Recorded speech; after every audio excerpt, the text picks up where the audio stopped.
To myself, but we begin with Russell Westbrook.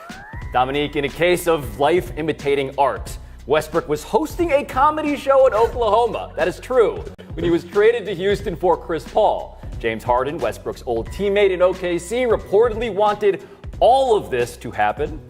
So were the Rockets wise to go all in on getting Westbrook and Harden back together? Well, can it be the dumbest wise move ever? Because I think that obviously it doesn't work with the way that they currently play. Their offense and their team is constructed around shooting threes and shooting free throws. Two things that Russell Westbrook is among the worst in the league at his position at doing. So He does not fit the offense as it is currently constructed, but also something that Daryl Morey has been criticized for is being too heavily focused on the analytics and not understanding the culture element. And the issue with the Rockets was not necessarily that they weren't talented enough. It was that there was not necessarily a meeting of the minds between their two stars. They had friction. And to bring in someone that wants to be there, that could help them a lot more immensely than bringing someone who necessarily fits the offense better. That was the most diplomatic way to phrase the fact that James Harden seems to have hated Chris Paul's guts that you possibly could have offered me. But that does seem to be the biggest reason why this happened. And it is funny, man. Like, this is one of those trades where it's like, you know how this could really work?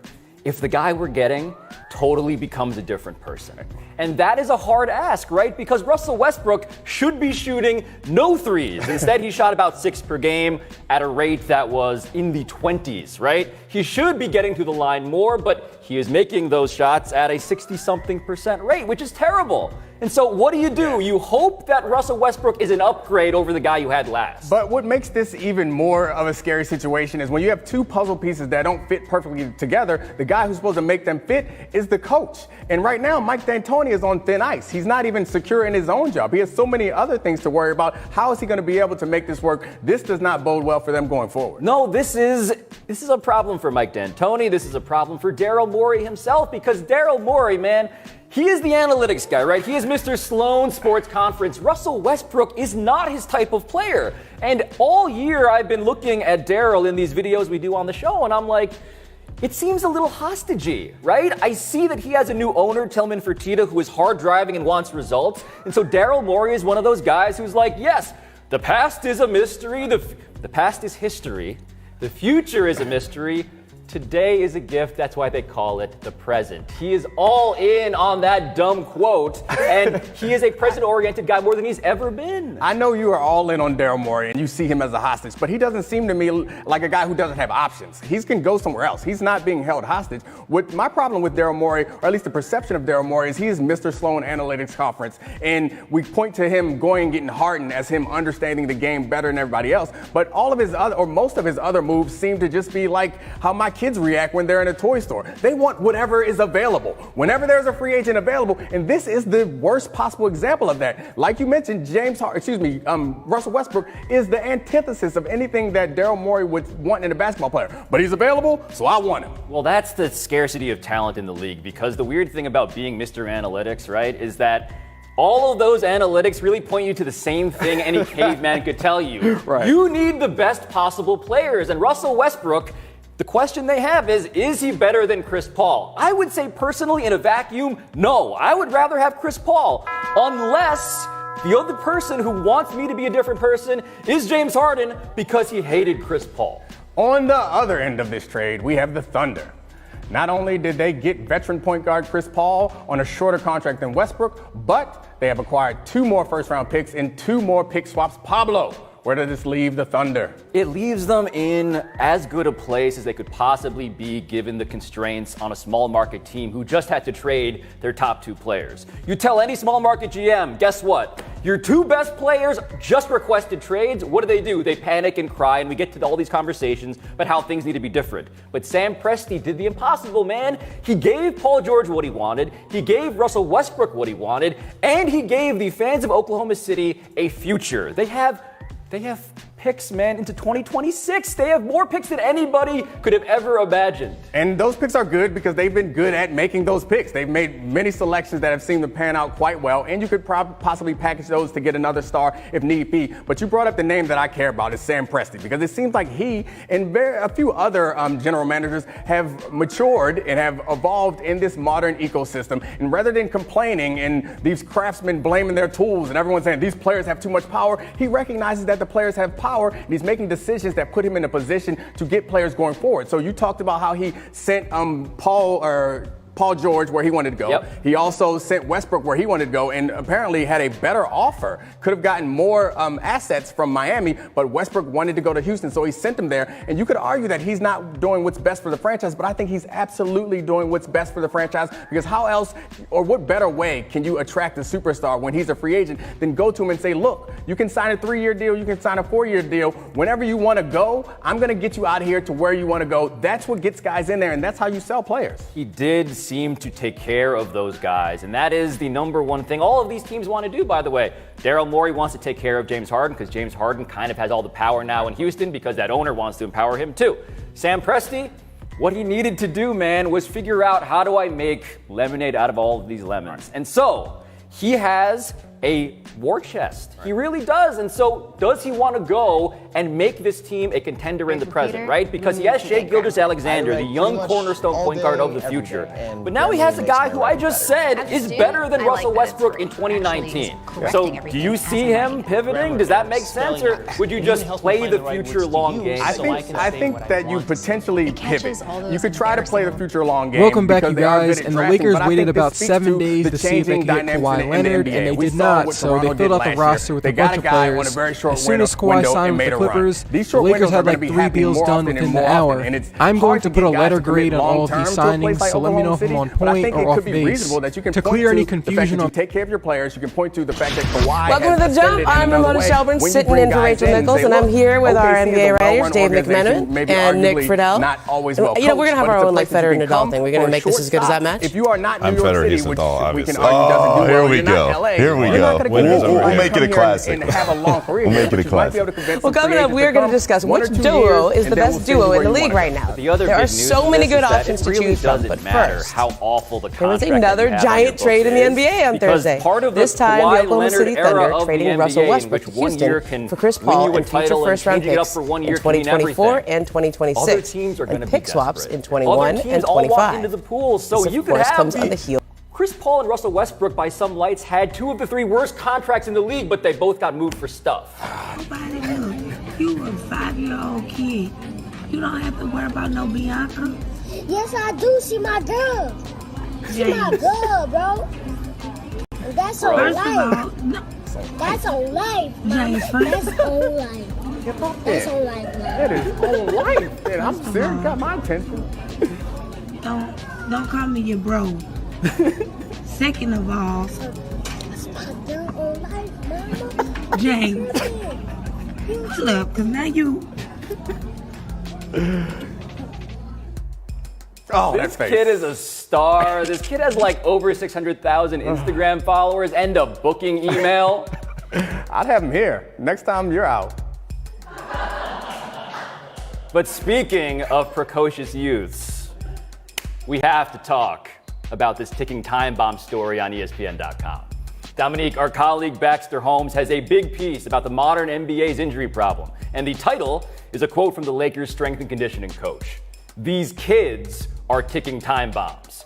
Adam Silver says the league's highest priority is an epidemic of orthopedic injuries among young NBA players resulting from overuse and specialization long before they get to the league.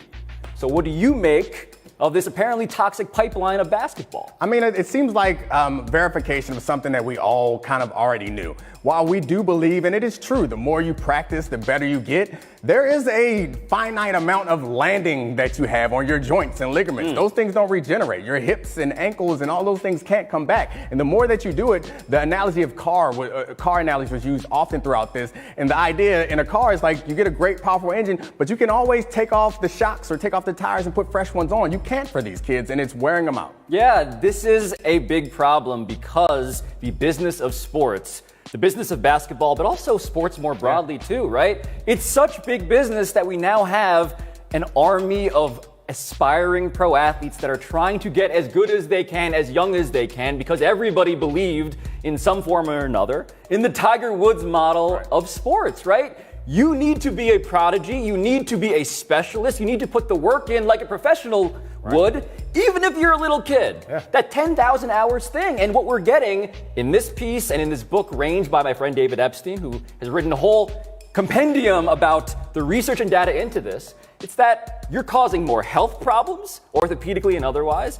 And is it really even working? Because it seems like generalizing as opposed to specializing might actually be an even safer and more effective pipeline to the top levels of the game. Well, it's hard to, I understand that it may not be having the best results, but the guys who are making it are the guys who are doing this. So then anyone who follows it will continue to do this until someone proves or creates another way to do this. And if you want to get a scholarship, you need to get seen. The more you get seen is at these places. So I understand why AAU functions this way, because it means more money for them. I understand why the players function this way, because it means more opportunity and potentially some more money down the road. I don't understand why the NBA, they're the only ones who really are paying the price for this at the end, because they're getting these kind of depreciated assets, as everyone likes to refer to players as assets. They're already extremely depreciated by the time they get to them, and that's not okay. Yeah, Adam Silver is saying that we are seeing injuries that only older players used to get when these guys are young. We just show that picture of Julius Randle who opens the story, and that's a guy who should not, actuarially speaking, be in that condition that young, and he's not alone. But you mentioned that the players or the teams are benefiting on some larger level. The youth basketball system, industrial complex is benefiting. But are the players and are the parents, right? You're a parent. Yeah. So you have the wisdom of a parent. What do you think of that? Every year, my kids are in elementary school. Every year, the beginning of the school year, the principal gives the same speech where she tells all the parents, stop overscheduling your kids. Our kids are there, most of the kids are in Cantonese and they're many foreign languages. They have tutors, they have sports, they have everything, because they are ascribing to this same kind of thought process where they want their kids to get into elite colleges. So in order to get into elite college, they have to essentially be professionals already right now. And it is detrimental to their health mentally. So that takes me to the next step for the basketball, is we're focusing so much, and this is a bit of a leap, but we're focusing so much on how this is physically harming them. Another big problem that Adam Silver has talked about is the mental health and just general sadness of basketball players. As someone who played professional sports, the more professional the game got, as I went from Pop Warner to high school to college, it was professional, to NFL, it got even more professional, the less I enjoyed it and the more difficult it was on my mental health. And I was an adult able to handle that. I can't imagine being 6 years old. They mentioned some 6-year-old kids in travel teams. I can't imagine being 6 years old and having my parents around me, my coaches, and everyone on me every day about how I must focus on this if I ever want to be anything in life. It can't be healthy. No, it's burnout, psychological and physical. And in Range, Epstein talks about how the other model, if you're not going to be Tiger, is Roger Federer, who seems to be deeply balanced, who seems to have a whole sense of self that is based on... Here we have some truth from Dirk Nowitzki, who is in retirement, of course. We took a family photo today, and I secretly sucked in my belly for the first time. Don't judge. I know you have all done it, and I have. I mean, I'm more of a flexor. Like, when the pictures are taken, so I don't suck in, I just tighten. You tighten. Whoa. Yeah, you gotta show the 4 abs I got left. See, I'm an intermittent faster because our producer Charles Peach does it, and I don't know if I should be doing it, but I haven't eaten today, so I'm kind of lightheaded also. You pass out, I can finish the show. Let's hope. Our first number, 18. Because that is how many games NFL owners are proposing to play per season, with a 16 games per player limit, according to the Wall Street Journal. Dominique, you were the former president of the NFL Players Association before you decided to sit down across from me and start gas bagging. So what does this idea sound like to you? It's out there. It's wild. More games. I think they are dead set on more money. How they're going to get that, the owners that is, they've decided that more games is the right way to get it, to be able to sell the more home gates and sell more to their TV rights. I understand that this is a way to limit the impact on the players, but they have to understand that it is going to cost them more. They're going to have to expand the rosters in order to do this, which means less money for the players that are currently on the rosters, unless they're willing to push over some of the share of revenue, which is what it always comes down to. So we can talk all this stuff. 18 games is not on the table, I don't believe, unless they are willing to significantly increase the revenue that is going to the players. No matter how many of the 18 games the players are going to play or not play, it's going to cost more, so the players are going to want more. I love how you're negotiating already on behalf of your former colleagues, because can I say that this is at least kind of clever? Yeah. I did not think this was an idea. I did not know that this was a policy that could even be realistically implemented. But the notion that, hey, you guys don't like getting hurt. Wah, right? You don't like that. So what we're going to do is you can play the same number of games, but we're going to get some other guys in to play 2 extras. Right. And to me, the number one question is then, how does this actually work? Because strategically, you're going to have to bench your quarterback 2 games. You're going to have to bench your best players 2 games. There's nothing in there that says all players. Is it specific? It could be specific players. It could be different rules for different positions. But then you could end up with putting some of your better players in bad situations. But there could be a situation where, since the rules are fixed so the quarterbacks can't get hurt, there could be a situation where the stars, the quarterbacks essentially, could still play in all the games. It's just the guys surrounding them, the guys who most of you fans don't know or care about, guys like me, that's right, are interchangeable. That's something that could happen, and you could still have the big top billing of Monday night, Brady versus Rodgers, but all the O linemen that you don't know and the nickel corner that you don't know, they're not going to be there, but you didn't care anyway. Right. Those guys then seem to be even more disposable. You would seem to be even more disposable. I mean, one of the questions I have is like, there is a fun strategic end of things, but on principle, the players have to know that, like, this does seem to be a bending to the league, right? Is 18 games as a pure concept, on principle, is that a thing you actually see them moving on? No, I can't imagine that happening unless there's a big chunk of money coming that way. All right. Been married 20 years. Yeah, probably. Said Titans coach Mike Vrabel on the Bussin' with the Boys podcast when asked if he would cut off his own penis if it meant winning a Super Bowl as Titans head coach. Let's watch. Wait, what are we? Would you cut yourself for a Super Bowl? Oh, yeah. Been married 20 years. Yeah, probably. You've got 3. As a player. I guess I'll be married for 20 years one day. Would you, if you came home holding a bag of ice and Jen was like, "Oh, honey, what'd you do?" She'd be like, "I thought you already got fixed. I made the ultimate sacrifice. I had to cut my dick off, honey. We're gonna win a Super Bowl." She'd be like, all right. Or would she be upset? She'd probably be on board. She would be like, "Do you want me to do it? Do you want to do it now?" Oh, Pablo, what do you think of Vrabel's willingness to sacrifice? Well, I think as a journalist, and I am a journalist who is the son of the LeBron James of Filipino urologists, so prepare for some reporting that no other show is going to give you. First off, if you're going to cut it off, you really have about 3 to 4 hours on ice before that thing really goes bad. Like, you got to act quickly if you have regrets. The second, this is from my dad. Stop. This is science. This is medicine. Oh, gosh. The second thing, my dad actually was involved in 2 penile reattachment surgeries. I didn't know that until today, so thank you, ESPN, for allowing me this platform. But one of the things he learned is, in general, you're like a victim when this happens, unless you are hearing voices or you're a forlorn lover. And Mike Vrabel seems to qualify as both of those things. A guy who is obsessed with something so much that he would do something that my urologist father would strongly advise against. I have never won a Super Bowl, so I don't know how good that feels. However, I have used my penis. You are a father. I'm a father. It's kind of nice. Used it a few times. I would rather continue using that than win one Super Bowl. I gotta say, we're gonna get fired. No, but okay. Stop battling me. I have one quick story. Okay. My dad, on the second surgery he reattached, was in the Philippines. Later came back. That guy's friend came to him and said, "Guess what? It's working." In closing, let me introduce you to my latest animal fascination, the resourceful water anole. So, this awesome lizard right here is a tiny little animal that has lots of predators and it has developed, you see that bubble on top of its head? It's developed the ability to essentially scuba dive. It traps bubbles on its head and then can stay submerged for up to 16 minutes while breathing through the air that is trapped on its head and recycling that air. That's not actually a part of its body. That is a water or air bubble that is trapped on its head, jumps down in the water, breathes through it for 16 minutes. I mean, nature, Mother Nature, animals, amazing. Can you do anything that impressive? I mean, like, you're asking me, can I blow a spit bubble through, like, my nose? I mean, kind of. No, I can kind of do that. Can you breathe through an air bubble underwater? Can you scuba dive without scuba equipment? Shut up, Pablo. You're wild. Well, I have been working on my lung capacity. I've realized that breathing is really the key to all sorts of fitness. Just stop. I've had bell him. Because you're an animal nerd. Stop it. This is Stop my it. show. On my life.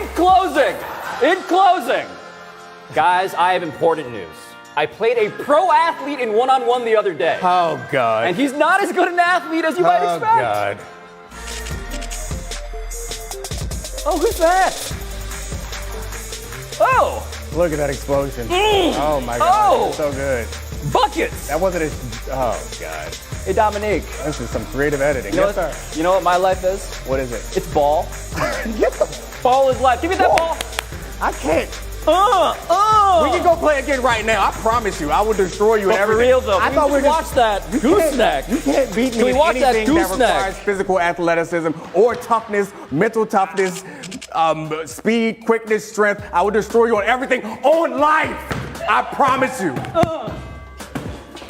Oh God.